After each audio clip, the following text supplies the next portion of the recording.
हमारे साथ बातचीत करने के लिए देश के रक्षा मंत्री राजनाथ सिंह। राजनाथ जी, प्रधानमंत्री नरेंद्र मोदी 75 वर्ष के हो गए हैं। पूरी पार्टी सेवा पखवाड़ा मना रही है। इसको किस तरीके से देखते हैं? क्योंकि प्रधानमंत्री नरेंद्र मोदी के साथ आपका जो लगाव रहा है वो पिछले 35 सालों का रहा है। लगभग 35 सालों का हमारा संबंध मोदी जी के साथ रहा है, ये सच है। उसमें कुछ अनुभव, कोई पहली याद जब आपको याद हो? क्योंकि आपने पहली बार मोदी जी को मैंने तब देखा था जब डॉक्टर मुरली मनोहर जोशी जी की यात्रा सारे देश में चल रही थी। उस समय झांसी में मैंने उन्हें देखा था।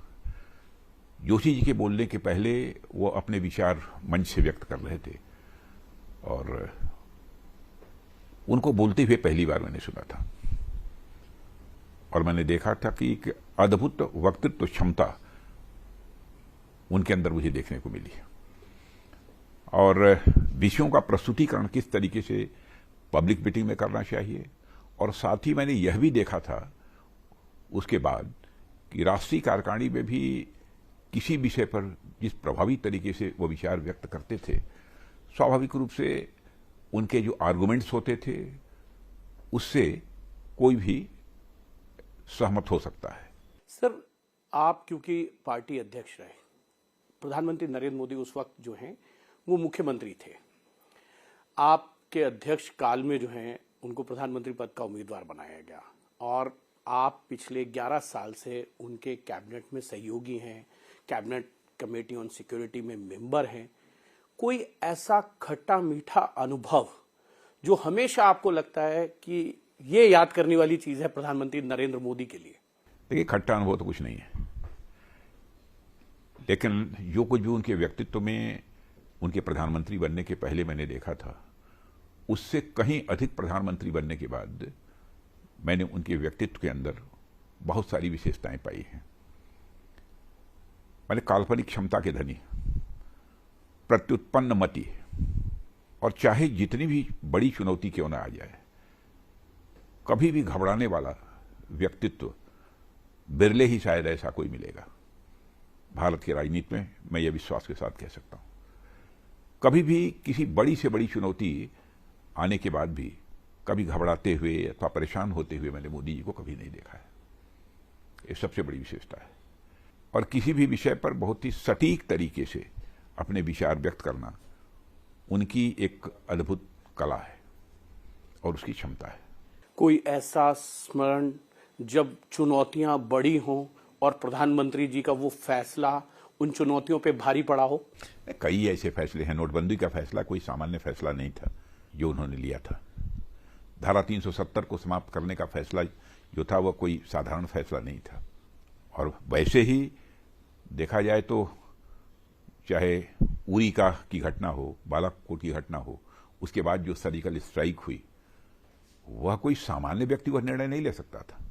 हाल में ही आपने ऑपरेशन सिंदूर के दौरान भी देखा आपने कि जिस तरीके से उन्होंने सारी बैठक हम लोगों की बुलाकर और वह फैसला किया और एक खुली आज़ादी दी कि जैसे भी जो आप ऑपरेशन करना चाहते हो, आपको खुली आज़ादी है, यह आप लोगों के ऊपर निर्भर करता है।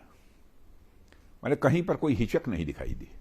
कभी कभी व्यक्ति प्रास कांस इन सब सारी चीज़ों के बारे में सोचते हुए उलझा रहता है, लेकिन किसी भी बड़ी से बड़ी चुनौती आने के बावजूद भी उन्हें कभी उलझते हुए मैंने नहीं देखा है।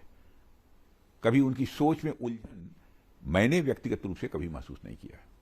क्योंकि पहलगाम पर जब आतंकी हमला हुआ, 26 भारतीयों की जान चली गई, उसके बाद ऑपरेशन सिंदूर तक अगर कोई व्यक्ति प्रधानमंत्री नरेंद्र मोदी से सबसे ज्यादा जिस व्यक्ति ने मुलाकात की है वो आप हैं। हाँ, बिल्कुल। क्या ऐसा रहा उसमें कि हर चीज पे नजर थी और प्रधानमंत्री नरेंद्र मोदी ने पहलगाम के बाद बिहार जाके ये भी कह दिया कि आतंकियों को उनकी जो उन्होंने काम किया है उसकी कल्पना से भी बड़ी सजा मिलेगी और वो सजा मिली? तो उसमें क्या ऐसे फैसले थे जब आप उनके साथ बैठते थे तो लगता था कि हाँ अब कुछ बड़ा होगा? चाहे वो उरी की घटना हो, उसके बाद हो सर्जिकल स्ट्राइक, बैठने पर नहीं, एयर स्ट्राइक की, बैठने पर और नहीं, ऑपरेशन सिंदूर। यदि इस प्रकार की कोई भी घटना यदि देश में, मैं पहले से ही जानता था उनके स्वभाव को मैं जानता था, उनके काम करने की शैली से मैं अच्छी तरह परिचित था कि चाहे जितनी बड़ी चुनौती क्यों ना आ जाए, उस चुनौती का मुकाबला करना और उस पर विजय प्राप्त करना, ये उनके लिए बहुत ही जैसे मुझे लगता है कि एक सामान्य बात थी। कोई कभी परेशानी मैंने नहीं देखी, उनके अंदर कभी उलझन नहीं देखी। और आपने ऑपरेशन सिंदूर के संबंध में जब निर्णय हो रहा था, उस समय भी हम लोग साथ बैठे थे। मैंने देखा कि पहले उन्होंने हम सभी लोगों से पूछा क्या करना चाहिए, फिर उसके बाद हमारे तीनों सर्विसेज के चीफ थे, उनसे भी उन्होंने बातचीत की, NSA थे, उनसे भी बातचीत की, और बातचीत करने के बाद उन्होंने खुली आज़ादी दे दी कि जो करना है वो करिए, जो करना हो करिए, आपको हमारी तरफ से खुली छूट है।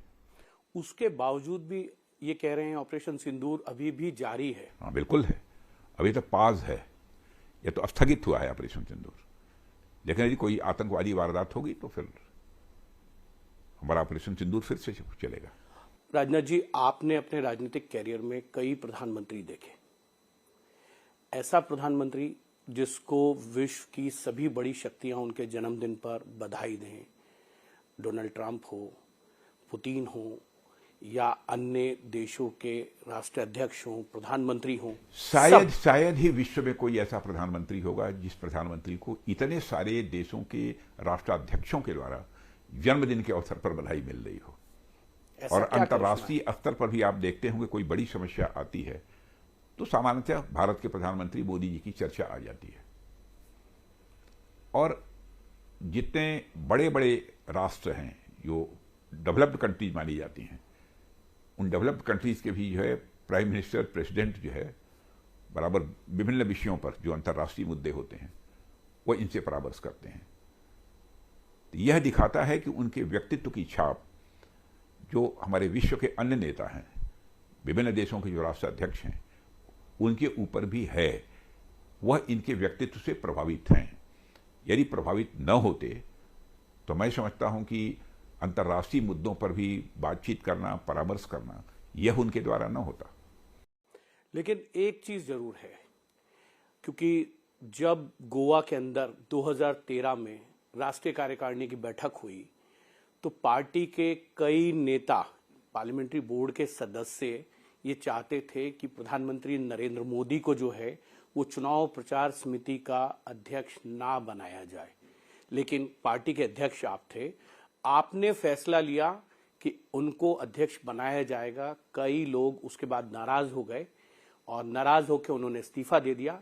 मैं बात कर रहा हूं लालकृष्ण आडवाणी की। लेकिन राजनाथ सिंह अपने फैसले से हटे नहीं। उन्होंने कहा कि अगर फैसला हुआ है तो नरेंद्र मोदी की क्षमताओं को देखकर। नहीं, मैं आडवाणी जी के प्रति भी बेहद हमारे मन में पहले भी सम्मान था, उस समय भी सम्मान था और आज भी सम्मान है। और मैं ये नहीं कहूंगा कि किसी ने बहुत कोई विरोध किया। अब यह है कि मैं राष्ट्रीय अध्यक्ष था, मुझे लगा कि अब 2014 में चुनाव आने वाले हैं। स्वाभाविक रूप से अभी चुनाव अभियान का सिलसिला अभी से प्रारंभ करना पड़ेगा, चुनावी प्रबंधन करना पड़ेगा व्यवस्थित रूप से। तो सोच विचार करने के बाद मेरी बात यह समझ में आई कि यदि सही तरीके से, सटीक तरीके से इस दायित्व को यदि कोई निभा सकता है तो नरेंद्र मोदी ही निभा सकते हैं। इसलिए मैंने उसकी घोषणा कर दी है। लेकिन फिर उसके ही 2 महीने बाद आपने 13 सितंबर को प्रधानमंत्री पद का उन्हें उम्मीदवार बना दिया। और अरे मैंने नहीं किया, पार्लियामेंट्री बोर्ड ने किया। पार्लियामेंट्री बोर्ड ने किया, लेकिन अध्यक्ष राजनाथ सिंह थे, घोषणा उन्होंने की। क्या आपको ये उम्मीद थी कि 283 सीटें पूर्ण बहुमत के साथ प्रधानमंत्री नरेंद्र मोदी की उम्मीदवारी के तहत आ जाएंगी? वैसे जब 2014 में मोदी जी और हम दोनों लोग साथ देश के कई राज्यों में कैंपेन कर रहे थे, सार्वजनिक सभाओं को संबोधित कर रहे थे, तो प्लेन में भी हम लोग साथ ही चलते थे। तो उस समय भी हम लोग अनुमान लगाते थे कि कितनी सीटें आ जाएंगी। तो कभी कभी मोदी जी को लगता था मैं कहता था कि जैसा माहौल मुझे देखने को मिलता है कि स्पष्ट बहुमत मिल जाएगा। तो कहते थे कि राजनाथ जी आपको लगता है, लेकिन मुझे ऐसा नहीं लगता है, कुछ सीटें कम रहेंगी। लेकिन यह परमात्मा की कृपा थी और देश की जनता का मोदी जी के प्रति विश्वास था कि हमको स्पष्ट बहुमत 2014 के लोकसभा चुनाव में हासिल हुआ और हमारी सरकार बनी। एक चीज और है कि आपकी पार्टी के कई लोग, बड़े बड़े नेता ये बात कहते हैं कि अगले 15-20 साल के लिए भारतीय जनता पार्टी के अंदर प्रधानमंत्री पद के लिए कोई वैकेंसी नहीं है, और ना भारतीय जनता पार्टी में है ना देश में। यह बिल्कुल सच है। इसके पीछे क्या धारणा है? ये धारणा क्या, यही सच है। जो सच है वही लोग बोलते हैं। इसमें कहीं कोई दुविधा नहीं है। कोई इसको लेकर कहीं हमारे यहां डिफरेंस ऑफ ओपिनियन नहीं है। सब ये मानकर चलते हैं, सभी एक मत है, कहीं किसी को कोई दुविधा नहीं है कि अगले 15-20 साल कोई, एकदम पक्का मान के चलो आप। लेकिन दूसरी तरफ अपोजिशन ये कह रहा है कि तीसरी बार आप चुनाव जीत गए। उसके बाद अपोजिशन का ये आरोप है कि भारतीय जनता पार्टी वोट चोरी करती है। क्या बात करते हैं? राहुल गांधी, अरविंद केजरीवाल, अखिलेश यादव, लालू प्रसाद यादव, तेजस्वी यादव, ममता बनर्जी, स्टैलिन, ये सब आरोप लगा रहे। कभी नेता प्रतिपक्ष जो है नाइट्रोजन बम, कभी हाइड्रोजन बम, कभी एटम बम, यह बराबर जो फोड़ने की बात करते हैं और बार बार कहते हैं कि अगली बार मैं ये करूंगा, ये बम फोड़ूंगा, ये बम फोड़ूंगा। एक बार भी एक छोटा पटाखा भी नहीं फोड़ पाए। एक भी सटीक ऐसा कोई प्रमाण नहीं दे पाए। यदि कोई प्रमाण रहता, चुनाव आयोग, मैं मानता हूं कि उनकी बात, वो जैसा उनका मानना है कि चुनाव आयोग हमारी बात नहीं सुनता है, हमारी अनदेखी करता है, तो आप इस देश की अदालत में जा सकते हैं। क्या आप देश के सुप्रीम कोर्ट पर भी आप यकीन नहीं करते हैं? क्यों नहीं जाते हैं तथ्यों के साथ आप अदालत में और ये कहते हैं कि, और क्यों नहीं कहते हैं कि इस प्रकार की धांधली हो रही है चुनाव के दौरान, मतदाताओं के वोट काटे जा रहे हैं? क्यों नहीं प्रमाण आप दे पा रहे हैं? केवल देश की आंखों की, देश की जनता की आंखों में धूल झोंक कर आप राजनीति करना चाहते हैं। लेकिन वो ये कह रहे हैं कि हम तथ्य दे रहे हैं और भारतीय जनता पार्टी उसको झुठला रही है। झुठला नहीं रही है, तथ्य हैं ही नहीं। यदि हम झुठला रहे हैं तो आप अदालत क्यों नहीं जाते? मान लेते हैं आपका चुनाव आयोग पर विश्वास नहीं है, आप जाइए कोर्ट। एक अंतिम सवाल राजनाथ, क्या आप उसके बाद आप ये कहेंगे कोर्ट भी हमारे दबाव में है, हम कोर्ट को प्रभावित कर रहे हैं? एक अंतिम सवाल है राजनाथ जी आपसे। 2029 में लोकसभा चुनाव है, ये मानकर चलें कि प्रधानमंत्री नरेंद्र मोदी ही भारतीय जनता पार्टी के अगले प्रधानमंत्री पद के फिर से उम्मीदवार होंगे? नहीं, इस प्रश्न का कोई औचित्य नहीं, यह तो तय है।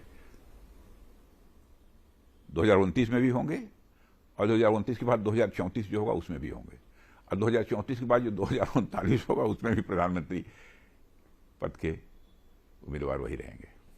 अभी प्रधानमंत्री नरेंद्र मोदी की, क्योंकि आपकी क्लोजनेस बहुत है, पिछले लगभग 35 साल से, चाहे अध्यक्ष के रूप में हो, एक सहयोगी के तौर पर मंत्री, ऐसे कौन से उनके अभी एजेंडे बाकी रह गए हैं जो उनको अभी पूरे करने हैं? अब देखिए, उनके एजेंडों के बारे में बतला पाना तो बहुत ही कठिन काम है। एक से एक चीजें ऐसी निकलती हैं जो कि राष्ट्र के हित में होती हैं। देखिए, इतने बड़े बड़े फैसले उन्होंने किए, उसी का परिणाम तो यह रहा कि 10 से 11 वर्षों के अंदर ही अंतर्राष्ट्रीय जगत में भारत की प्रतिष्ठा बढ़ी है। भारत का कद अंतर्राष्ट्रीय जगत में ऊंचा हुआ है, और आज हालत यह हो गई है कि अंतर्राष्ट्रीय मंचों पर भारत कुछ बोलता है तो सारी दुनिया कान खोलकर सुनती है कि भारत बोल क्या रहा है। यह करिश्मा यदि किसी का है तो हमारे देश के प्रधानमंत्री मोदी जी का ही तो करिश्मा है ना। आप प्रधानमंत्री नरेंद्र मोदी को 75वें वर्ष की शुभकामनाएं आज तक के दर्शकों के जरिए कैसे दें?